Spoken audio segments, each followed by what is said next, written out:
Selamat pagi saudara-saudara sekalian. Pada pagi ini, pagi yang baru, minggu yang baru, kita akan memulai satu pelajaran lagi untuk merenungkan sedikit dari apa yang Tuhan berikan kepada kita pagi ini. Saudara-saudara, pada beberapa minggu yang lalu kita sudah belajar mengenai mencari kerajaan Allah. Tuhan berkata, carilah dahulu kerajaan Allah dan kebenarannya. Kemudian kita renungkan mungkin selama seminggu. Kemudian minggu yang lalu kita merenungkan satu topik lagi, bahwa Tuhan telah memberikan kepada kita suatu pekerjaan baik yang Tuhan sudah siapkan sebelum kita dilahirkan, dan Tuhan ingin kita hidup di dalamnya. Dan dalam ini juga kita belajar selama seminggu. Nah, saudara-saudara, pada waktu saya merenungkan weekend yang lalu untuk berpikir apa ya yang Tuhan ingin katakan kepada kita pada minggu ini, saudara-saudara, saya diingatkan, apakah saudara-saudara semua yang merenungkan firman Tuhan ini, kita semua mengerti mengapa Tuhan menciptakan kita, saudara? Karena kalau kita tidak mengerti mengapa Tuhan menciptakan kita di dalam dunia ini, maka segala sesuatu yang kita pelajari pada waktu-waktu yang lalu itu hanya merupakan seperti tugas-tugas yang Tuhan berikan kepada kita. Kita harus melakukan pekerjaan baik, kita harus mencari kerajaan Allah, kita harus hanya seakan-akan suatu demand dari Tuhan untuk kita lakukan. Nah, kalau kita hanya berpikir dari sudut itu, maka saudara-saudara, kita akan merasa susah, merasa beban berat. Hidup bersama dengan Tuhan itu suatu beban. Kita tidak mengerti apa tujuan hidup kita, mengapa kita ada di dalam dunia ini. Salah satu contoh, saudara, Yeremia adalah nabi yang Tuhan pilih. Kita semua tahu, ya. Kalau saudara baca dari buku Yeremia, dia dipilih oleh Tuhan untuk menjadi nabi, saudara. Tetapi saudara, dia mungkin belum pernah memikirkan mengapa dia ada di dalam dunia ini.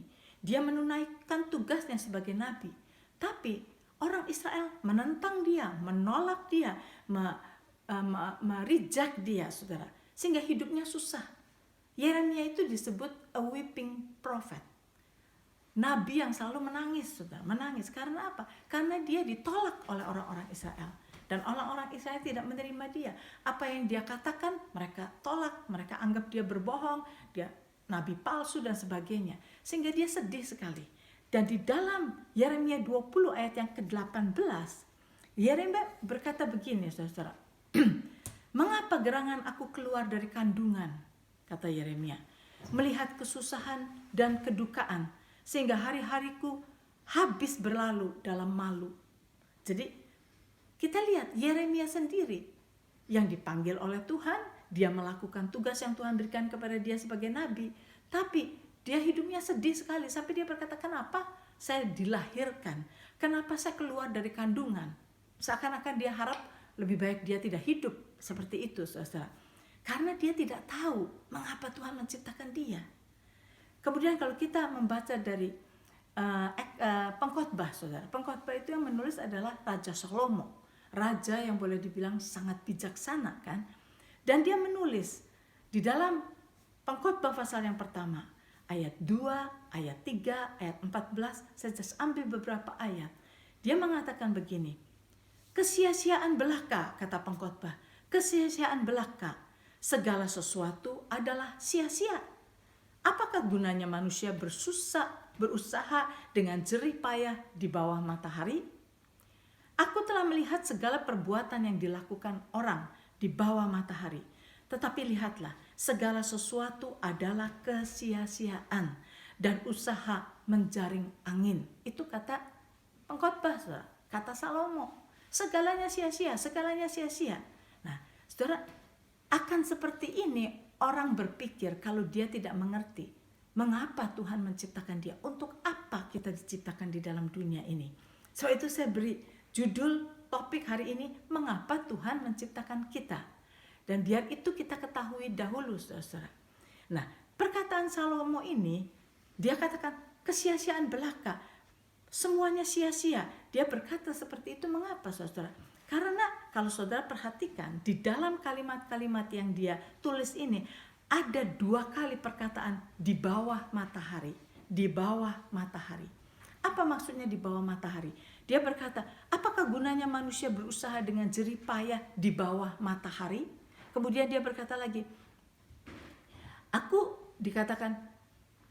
telah melihat segala perbuatan yang dilakukan orang di bawah matahari. Tetapi lihat, segala sesuatu adalah kesia-siaan. Nah, perkataan di bawah matahari itu apa maksudnya?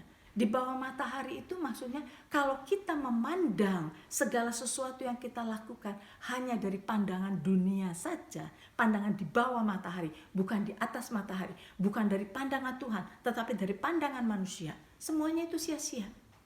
Nah, itulah sebabnya kita melihat di sini. Sebab itu untuk kita bisa melihat bahwa apa yang kita lakukan itu berguna, kalau kita bisa melihat dari pandangan di atas matahari, dari pandangan Tuhan. Nah, kita harus belajar dari pandangan Tuhan, mengapa kita ada di dalam dunia ini, gitu kan? Nah, untuk kita bisa mengetahui itu, saudara, kita harus tahu bahwa Tuhan adalah pencipta kita, ya. Dan sekarang pertanyaan, mengapa Tuhan menciptakan kita di dalam dunia ini? Untuk apa? Nah, untuk kita mengerti ini, mari kita baca dari 1 Yohanes 4. Ayat 8b dan ayat yang ke-10. 1 Yohanes pasal 4 ayat 8b dan ayat 10. Dikatakan, ayat 8b mengatakan, sebab Allah adalah kasih. Sebab Allah adalah kasih. Ayat 10 mengatakan, inilah kasih itu. Bukan kita yang telah mengasihi Allah, tetapi Allah telah mengasihi kita. Nah, saudara, dari ayat ini kita melihat bahwa untuk kita bisa mengetahui mengapa kita ada di dalam dunia ini, kita harus melihat pencipta kita. Tuhan itu kasih. Bukan Tuhan mempunyai kasih, bukan. God is love. Tuhan adalah kasih. Maka saudara, kasih itu membutuhkan objek untuk dikasihi. Ya, itulah sebabnya dia menciptakan manusia. Manusia diciptakan oleh Tuhan untuk apa? Untuk dikasihi. Jadi kalau saudara mau tanya, mengapa sih kita diciptakan di dalam dunia ini? Untuk apa? Untuk dikasihi, saudara. Tuhan ingin agar supaya kita ini dikasihi oleh Dia, karena God is love. Maka Tuhan ingin mengasihi kita. Nah, kalau kita mengerti itu, saudara, maka wow, Tuhan menciptakan kita untuk dikasihi. Jadi bukan untuk melakukan tugas ini, bukan. Untuk dikasihi.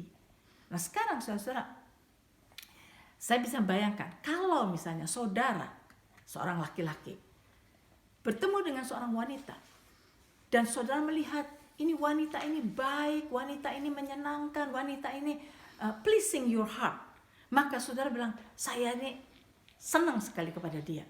Saya ingin memberikan kasih saya kepada dia. Saya ingin melayani dia. Saya ingin memberi berkat kepada dia. Saya ingin melakukan semua yang baik untuk dia. Ya, karena saudara mengasihi dia. Maka saudara, apa yang saudara ingin supaya wanita itu bisa menerima kasih saudara? Wanita itu akan bisa menerima kasih saudara kalau wanita itu meresponi kasih saudara. Kalau wanita itu datang mendekat kepada saudara. Sehingga karena dia dekat, dia mendekat, maka saudara bisa mengasihi dia. Saudara bisa melayani dia. Saudara bisa memberkati dia. Saudara bisa memberikan hadiah kepada dia. Saudara bisa memberikan apa yang terbaik buat dia.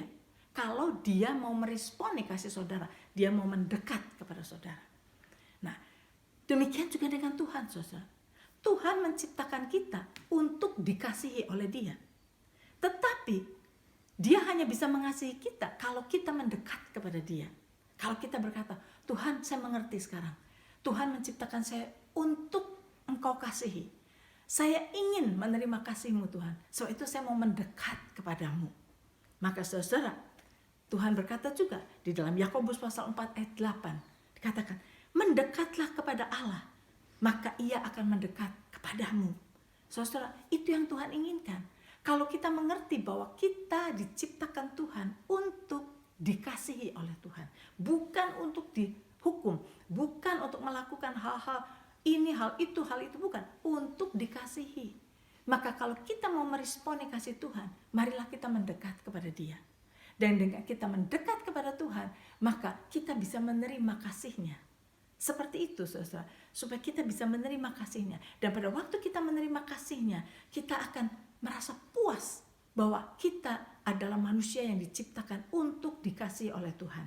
Dan nanti kita akan belajar dengan kasih Tuhan itu, maka kita akan bisa berjalan bersama-sama dengan Tuhan. Sama seperti seorang laki-laki yang mengasihi seorang wanita. Wanita itu meresponi, dia mendekat, dan akhirnya mereka menikah. Untuk apa? Untuk menjadi satu. Untuk bisa melakukan segala sesuatu bersama-sama. Bersama-sama. Maka apa yang kita pelajari minggu yang lalu, bahwa Tuhan sudah menyediakan pekerjaan baik untuk kita, saudara.